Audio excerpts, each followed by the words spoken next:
Hello. Today we shall discuss about the fuel. What are fuels? So fuel is a source of heat energy and it gives heat on combustion. And fuels are used in domestic as well as in industrial purposes. You can consider wood as a fuel, charcoal, coal, petrol, kerosene oil, diesel, etc. are the fuels.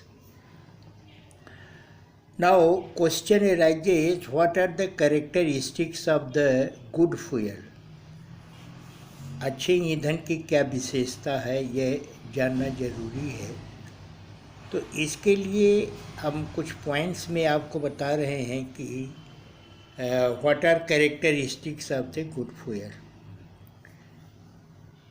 जैसे कि किसी भी fuel से आप ये अपेक्षा करते हो कि अधिक से अधिक हीट प्रोवाइड करे। इसको कहा जाता है कि a good fuel must have high calorific value. Calorific value ज़्यादा होनी चाहिए। तो इसके लिए कहता है कि good fuel should possess high calorific value because amount of heat liberated depends upon calorific value.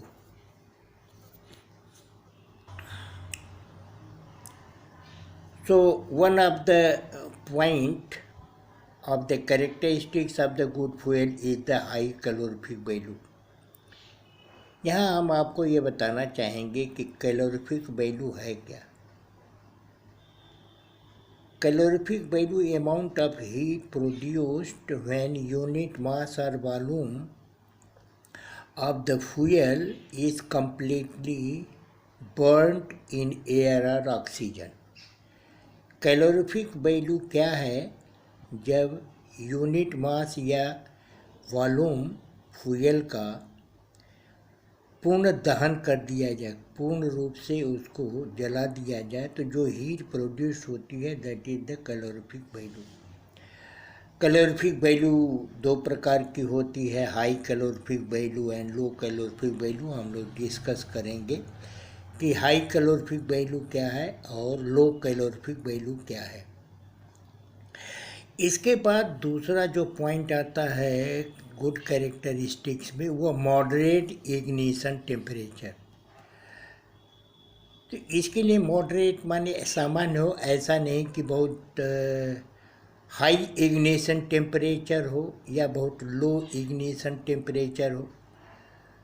तो बहुत लो होगा तो जल्दी से जल जाएगा, हाई होगा तो बहुत टाइम लगेगा जलने में। इसलिए गुड फ्यूल का मॉडरेट इग्निशन टेम्परेचर होना चाहिए। तो कहता है कि गुड फ्यूल शुड है possess moderate ignition temperature. Low ignition temperature causes fire hazard and high ignition temperature of the fuel takes lot of time for burning। तो इस प्रकार से आपको यह हुआ कि इग्निशन टेम्परेचर, ज्वलन ताप जिसे आप कहते हो हिंदी में, तो उसका मॉडरेट होना चाहिए। अब इसके बाद कहता है कि फ्यूल के अंदर मॉइस्चर कम होना चाहिए। जितना ज़्यादा मॉइस्चर होगा, लॉस ऑफ हीट कंटेंट होगा। तो there must be low moisture content. Moisture fuel में कम से कम होना चाहिए। Presence of moisture in fuel reduces heating value, hence good fuel should have low moisture content. Next point is the low non combustible material. किसी भी fuel में न जलने वाले भी बहुत से पदार्थ हो सकते हैं। तो कहता है कि उनकी मात्रा कम से कम होनी चाहिए। तो नॉन कंबस्टिबल मटेरियल की मात्रा कम होनी चाहिए। क्योंकि ये जो non combustible materials of the fuel remain in the form of ash after combustion.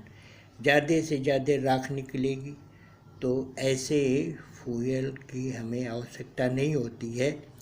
तो अच्छा ईंधन है वो हो जिसमें कि नॉन कंबस्टिबल मटेरियल कम से कम होना चाहिए।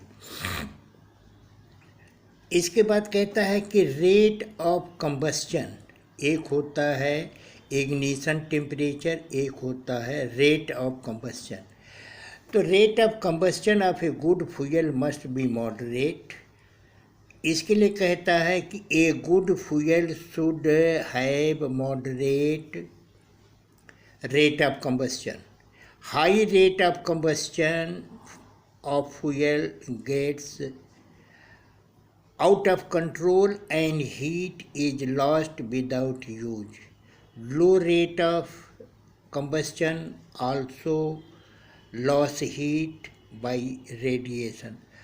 So rate of combustion high होना वो भी ख़राब है, क्योंकि बहुत सारी हीट जो है वो लॉस हो जाती है और इसको कंट्रोल करना आसान नहीं होता।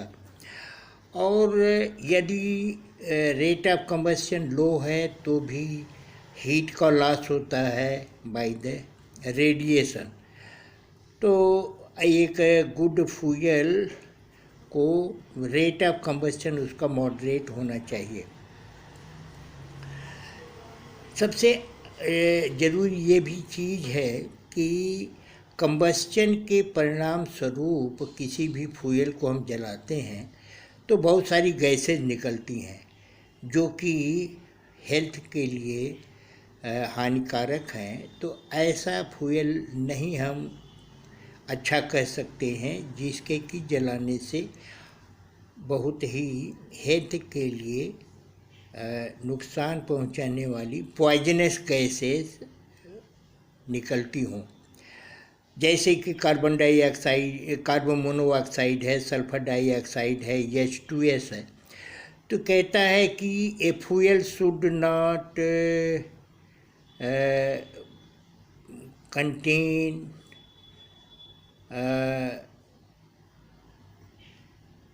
such type of the material which gives CO, SO2, H2S and other poisonous gases during the combustion. तो ये एटमॉस्फेयर को पल्यूट करता है। कहता है कि ये ऐसा फ्यूल होना चाहिए जो कि एटमॉस्फेयर को पल्यूट न करे by producing harmful gases.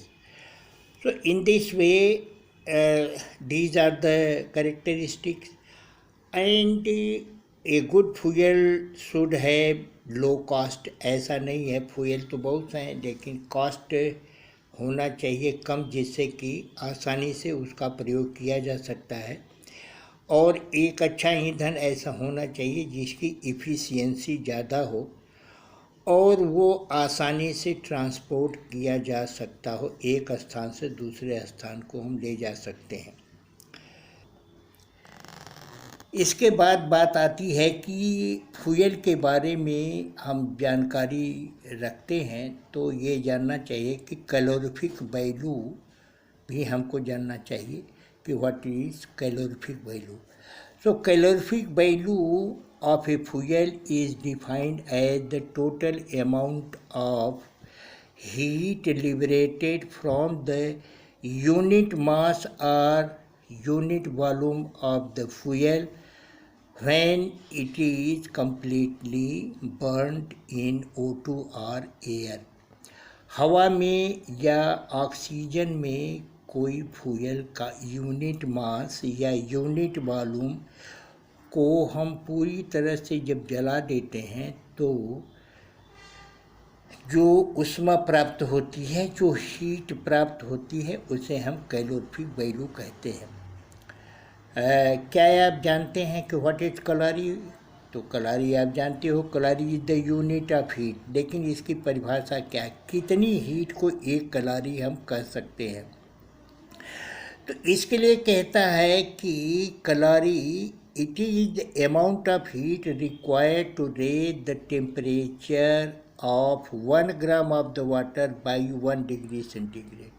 और सिंपल सी परिभाषा इसकी है कैलोरी की कि 1 ग्राम पानी के तापक्रम को 1 डिग्री सेंटीग्रेड बढ़ाने के लिए जितनी हीट हम प्रोवाइड करते हैं वो हीट हमारी कैलोरी कहलाती है। कैलोरी और जूल में एक संबंध होता है, 1 कैलोरी बराबर 4.185 जूल होता है या 4.185 इंटू 10⁻7 अर्थ होगा। तो इस तरह से आपको यूनिट भी जानना चाहिए कि हीट की क्या यूनिट है। कॉमनली हम 1 कैलोरी इस्तेमाल करते हैं। इसके बाद 1 कैलोरी की वैल्यू जूल में कितनी होती है, 4.185 जूल होता है। अर्ग में अगर इस्तेमाल करते हैं तो 4.185 इंटू 10⁻7 अर्ग होता है। तो one should know about the calorie. Heat की और भी यूनिट हैं, जैसे कि ब्रिटिश थर्मल यूनिट है जिसको कि BTU कहते हैं। तो 1 BTU ब्रिटिश थर्मल यूनिट बराबर 252 कैलोरी या 0.252 किलो कैलोरी या 10546 joule. So in this way you can convert the BTU in calorie or joule. Another unit is CHU, centigrade heat unit. ये भी है कि 1 किलो कैलोरी बराबर होता है 2.2 CHU के। तो इस प्रकार से मैंने आपको ये बता दिया कि what is calorific value, what are the different units of the heat, like calorie, what is the definition of the calorie, what is BTU and what is CHU। अब इसके बाद जो सेकंड क्वेश्चन राइज होता है कि ये calorific value कितने प्रकार की होती हैं, types of the calorific value. तो types of the calorific value में हम जानेंगे कि there are 2 types of the calorific value.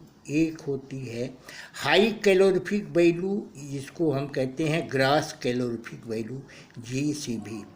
So you can say gross calorific value or high calorific value.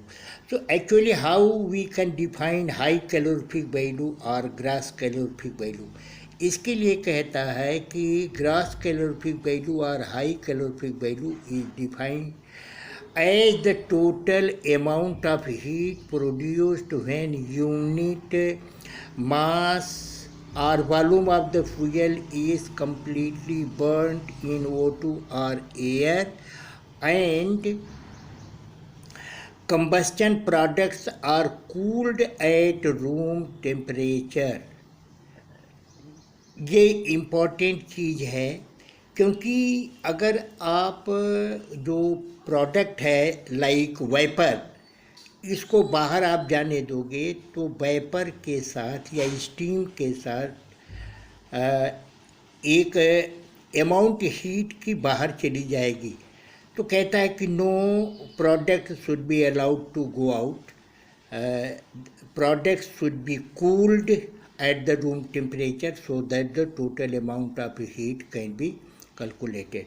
So this is important for high calorific value or gross calorific value. You should define the gross calorific value is the amount of heat produced when unit mass or volume हम ले रहे हैं, अगर हमारा fuel gas form में है तो we have to consider volume।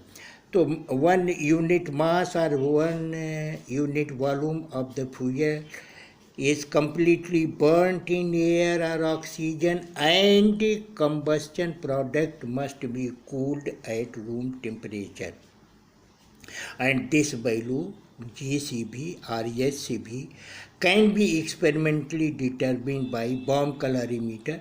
We shall discuss what is the bomb calorimeter, how bomb calorimeter works, तो हम बाद में इसकी बात करेंगे। लेकिन अभी तो हमको यह जानना चाहिए कि एक्चुअली हाई कैलोरीफिक वैल्यू क्या है, ग्रॉस कैलोरीफिक वैल्यू क्या है।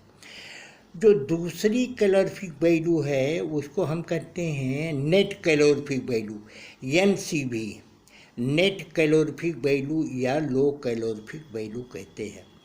तो लो कैलोरीफिक वैल्यू क्या है, इसके अंदर कहता है कि जब भी हम इकाई मास या इकाई वॉल्यूम किसी फ्यूल का पूर्ण रूप से ऑक्सीजन या एयर में जलाते हैं तो जो प्रोडक्ट बनते हैं वो प्रोडक्ट को हम बाहर जाने देते हैं।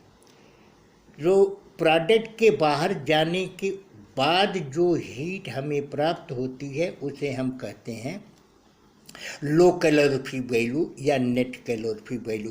तो it can be defined, it is defined as the amount of heat produced when unit mass or unit volume of the fuel is completely burnt in O2 or air and combustion products are allowed to escape out. This calorific value is called LCV. Or this LCV or NCV, it is less than high calorific value. क्यों less होगा? जैसे steam अगर किसी ईंधन को जलाते हैं उसमें हाइड्रोजन है, ऑक्सीजन है, कंबाइन करेगा तो वो स्टीम बनेगा। स्टीम अगर बाहर चली जाती है तो लेटेंट हीट तो कम से कम वो ले जाएगी। तो इस प्रकार से इसकी जो मात्रा होती है वो हाई कैलोरीफिक वैल्यू से कम होती है। Now from numerical point of view one should know about the relation between high calorific value and low calorific value। तो ये कह रहा है कि low calorific value it is equal to high calorific value, जो कि हम कैलकुलेट करेंगे या एक्सपेरिमेंटली डिटरमिन कर सकते हैं। हम इसको थियोरेटिकली भी कैलकुलेट करेंगे, अभी बताएंगे डुलांग फार्मूला से हम इसको कैलकुलेट भी कर सकते हैं और बॉम्ब कैलोरीमीटर से इसको हम ज्ञात भी एक्सपेरिमेंटली ज्ञात कर सकते हैं। तो HCV minus 0.09% of hydrogen, fuel में हमारा कै % हाइड्रोजन है, and 587, this 587 is the latent heat of water vapour और स्टीम, जो भी आप चाहें कह सकते हो। सो this is very simple relation low calorific value. इसको अगर हम लो कैलोरीफिक वैल्यू अब कम कहा जाता है, इसको NCV के रूप में कहते हैं, तो हम कह सकते हैं कि NCV of the fuel it is equal to GCV, माने HCV और GCV एक ही चीज़ है, कन्फ्यूजन नहीं होगा। तो GCV minus 0.09% of hydrogen into 587। तो in this way I have given some idea about the calorific value, units of the calorific value and types of the calorific value like gross calorific value or high calorific value, low calorific value or net calorific value. Now we shall discuss about the experimental determination of the high calorific value. High calorific value को experiment के द्वारा हम कैसे ज्ञात कर, तो यहाँ हम बताएं आपको कि हम कैसे एक्सपेरिमेंट के द्वारा हाई कैलोरीफिक वैल्यू या ग्रॉस कैलोरीफिक वैल्यू को ज्ञात कर सकते हैं। तो इसको मैंने आपको बताया कि बॉम्ब कैलोरीमीटर के द्वारा ये हाई कैलोरीफिक वैल्यू या लो कैलोरीफिक वैल्यू को ज्ञात कर सकते हैं। ये एक बॉम्ब कैलोरीमीटर का डायग्राम है। ये आपका आप यह देख रहे हैं, ये इतना पोर्शन ये बॉम्ब है। ये डबल वॉल्ड स्टील का बना होता है। इसमें यहाँ से ऑक्सीजन का इनलेट है, दिखाया गया है, this is the inlet of the oxygen, क्योंकि बिना ऑक्सीजन के कोई फ्यूल जलेगा नहीं। यह बिल्कुल ऊपर से टाइटली जो है क्लोज्ड रहता है। इसके अंदर 2 इलेक्ट्रोड यहाँ पर हैं, आप देख रहे हो यहाँ पर ये लिखा हुआ है इलेक्ट्रोड 1 and 2। यहाँ पर एक क्रूसिबल रखा जाता है, आपको ये लिखा हुआ दिखेगा कि ये क्रूसिबल है। इस क्रूसिबल में एक known weight of the fuel is put here. Powder कर, जैसे कोयले का अगर कैलोरीफिक वैल्यू निकलना है तो कोयला को पाउडर कर लेंगे, उसको तौल लेंगे, उसका वेट ले लेंगे, वेट ले करके इसके अंदर डाल देंगे। यहाँ पर एक हम फ्यूज वायर रखते हैं मैग्नीशियम का, जो आसानी से जले।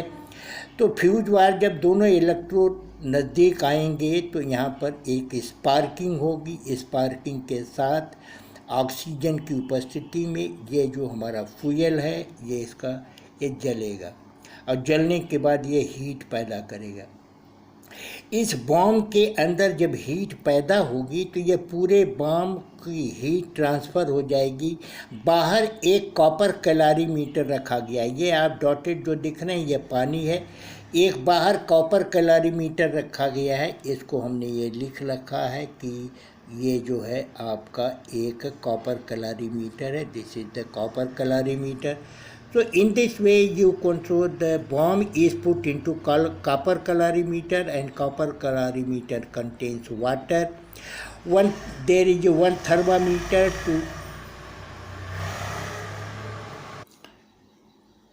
to just see, this is the copper calorimeter containing water, known weight of the water, and there is a thermometer, there is a electric stirrer.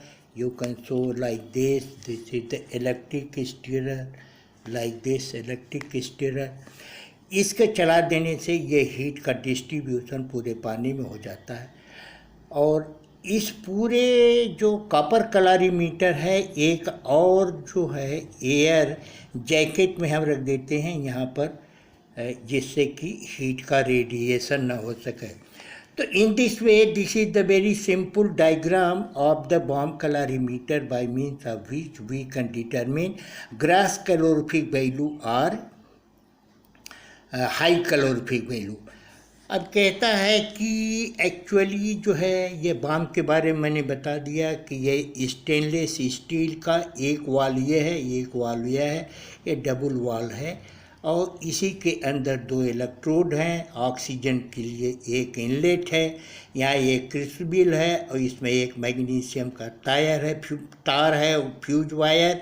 और जब इलेक्ट्रिक करंट पास करते हैं तो यहाँ पर स्पार्क होता है नज़दीक आने पर, और ये फ्यूल जलता है, हीट प्रोड्यूस होती है, और ये हीट ट्रांसफ़र हो जाती है पानी का इनिशियल टेम्परेचर पहले नोट कर लेंगे। सपोज करिए कि इसका इनिशियल टेम्परेचर 27 डिग्री सेंटीग्रेड है, लेकिन पूरा ईंधन जलने के बाद जो टेम्परेचर है, फाइनल टेम्परेचर अगर 29 है तो there is rise of 2 degree centigrade temperature. So applying the formula we can calculate the high calorific value. So this is the all working of the bomb calorimeter. Here I have written that the weight amount of near about 0.5 to 1 gram of the fuel is put into crucible.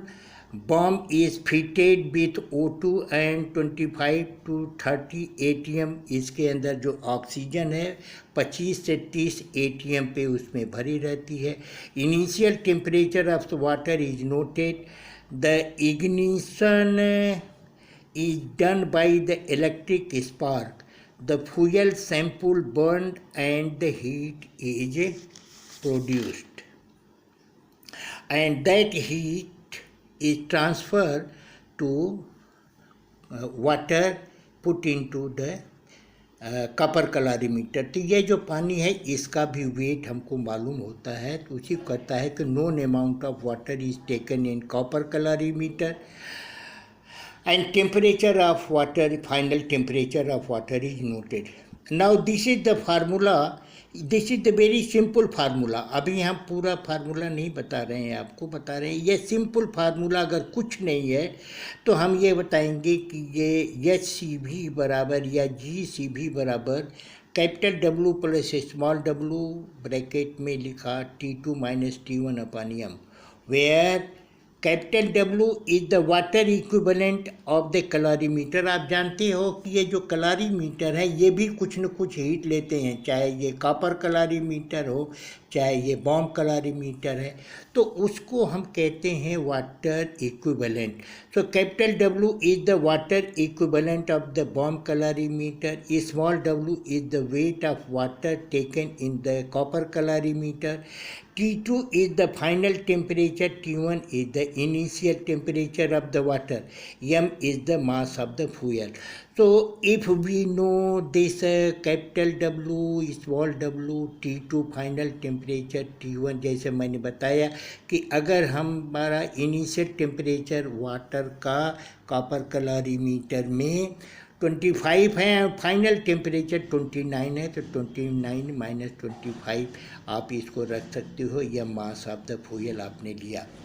लेकिन इसमें बहुत सारा correction होता है। Correction करने के बाद we shall get very corrected formula, you can say this is the corrected formula. इस फार्मूला को और सुधार किया गया है। इसके लिए कहता है कि capital W plus small W water equivalent of the calorimeter plus weight of the water taken in copper calorimeter, T2 is the final temperature of the water after combustion, T1 is the initial temperature. Now this is another correction, cooling correction. This is the cooling correction which is represented by TC. TC को हम दिखाते हैं, ये cooling correction है। ये bracket को बंद किया, minus this is the CA माने acid correction, this is the fuse war correction and this is the cotton correction. So CA is the acid correction, CF is the fuse war correction and cotton correction divided by M means mass of the fuel. So usually हम इस फार्मूले का इस्तेमाल करते हैं। यहाँ मैंने आपको बता दिया है कि CA एसिड करेक्शन है, CF फ्यूज वायर करेक्शन है और CC कॉटन करेक्शन है। अब हम आपको इस फार्मूले पे डिपेंड करने वाला एक न्यूमेरिकल दिखा रहे हैं कि जो कि यूनिवर्सिटी में पूछा गया है। Now this is the numerical which has been asked in our university. What are characteristics of the good fuel? इसके बारे में मैंने आपको बता दिया है कि एक अच्छे ईंधन की क्या विशेषताएं होती हैं। अब एक न्यूमेरिकल दिया हुआ कहता है a sample of coal containing 92% carbon, 5% hydrogen and 3% ash. Coal was tested in laboratory in bomb calorimeter। तो इसके लिए कहता है कि weight of the coal 0.95 gram, weight of the water taken in copper calorimeter it is 700 gram and water equivalent 2000 gram. Rise in temperature 2.48 degrees centigrade, cooling correction 0.02 degrees centigrade, fuse wire correction is 10 calorie, acid correction 60 calorie. Calculate NCV and GCV of the coal. Very easily you can calculate this. Very simple numerical you can understand. First of all, simply you remember this formula HCV or gross calorific value, it is equal to capital W plus small w means water equivalent of the calorimeter, weight of the water. Here given this is the water, amount of water taken in the calorimeter, this is the water equivalent of the calorimeter. So put this value T2, T1, difference of T2 and T1 is given because it is the rise in temperature. This is the cooling correction, this is the fuse wire correction, this is the cotton correction, this is the acid correction and divided by mass of the coal. So every value are given here. Just see here it is given what is the value of CA, CA की value क्या है। यहाँ पर हमने ये रख दिया value को कि ये जो है आपका 700 weight of the water, this is the water equivalent, and this is the rise in temperature, this is the cooling correction, this is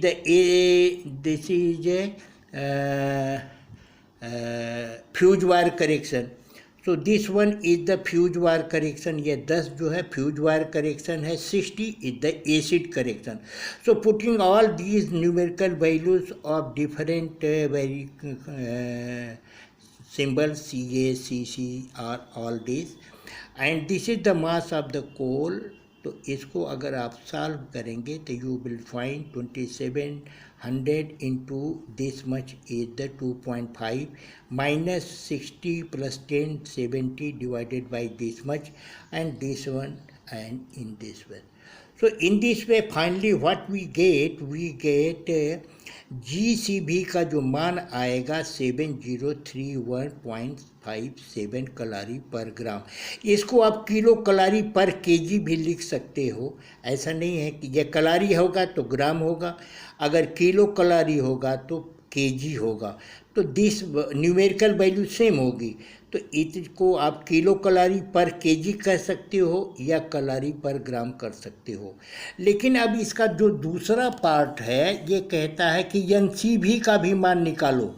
अब एनसीवी का मान निकालने के लिए आपको देखो कि ये जो हमारा फ्यूल है इसके अंदर 5% हाइड्रोजन है. तो 5% हाइड्रोजन है तो इसको हम कैसे निकालेंगे. तो इसके लिए हम फार्मूला यूज़ क्या करेंगे कि NCV it is equal to GCV minus 0.0909 percentage of hydrogen into 587. This is the formula. तो इस फार्मूला में आप एनसीवी का मान निकालने के लिए जीसीवी का मान क्या है, जीसीवी का ये मान है. तो इसको आप यहाँ पर रख दोगे कितना 7031.57 माइनस ये this is the 0.09 into here this is the percentage of hydrogen. Already percentage of hydrogen is given here. Already percentage of hydrogen is 5%. So you can put here 5 into 587 calorie per gram. So in this way you can very easily calculate the NCV of the fuel. So first of all, by experiment you can calculate the gross calorific value and a percentage of hydrogen. एक चीज़ आपको हम बता दें कि इससे confuse मत होना कि 92% ऑफ द कार्बन का इस फार्मूले में कोई रोल नहीं है. ऐसा नहीं है कि गलती से इसको डुलांग फार्मूला लगा दीजिए. नो, इसका कोई मतलब रोल नहीं है. रोल इसका है एनसीवी निकालने के लिए, बाकी तो ये आपका एक्सपेरिमेंट है. So this is all about the experimental determination of the GCV gross calorific value और high calorific value. If the percentage of hydrogen in the fuel is known we can apply this formula and we can calculate the NCV, not NCV. This is the NCV. This is the